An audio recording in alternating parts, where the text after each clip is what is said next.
法国有时候也是够魔幻的，都说他们浪漫，可结果就是养大的娃居然不是亲生的，孩子非亲生率高达51%，这什么概念？也就是说，将近一半的法国男人头顶都有一片草原。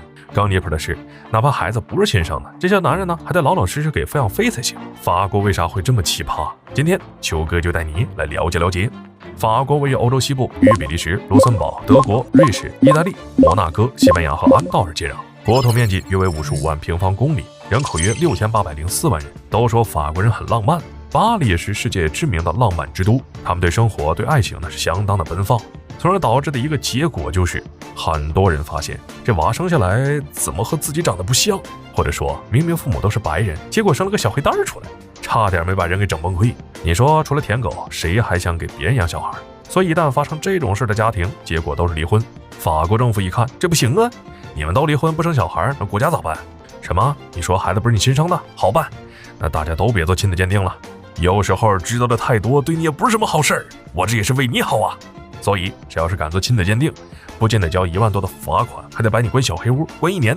除了用法律手段，法国政府还开始给法国男人洗脑，什么孩子是不是你的不重要，就问做没做父亲，什么亲生不亲生，处得久了那感情不就有了？明里暗里的告诉法国男人，谁要是敢离婚，他就把谁给办喽。因为孩子不是亲生的太多了，搞得离婚率居高不下。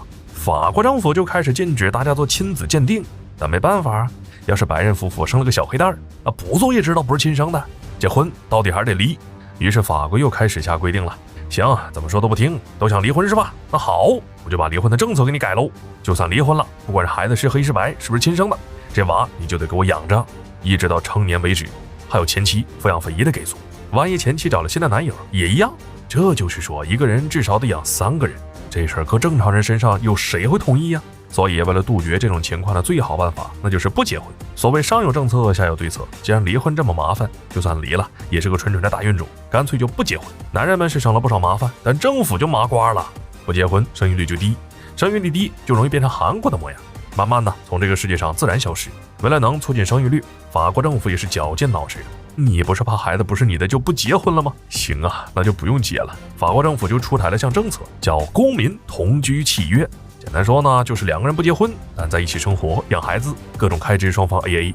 一旦不想在一起呢，就直接分开，没有任何法律问题，也不会像离婚一样麻烦。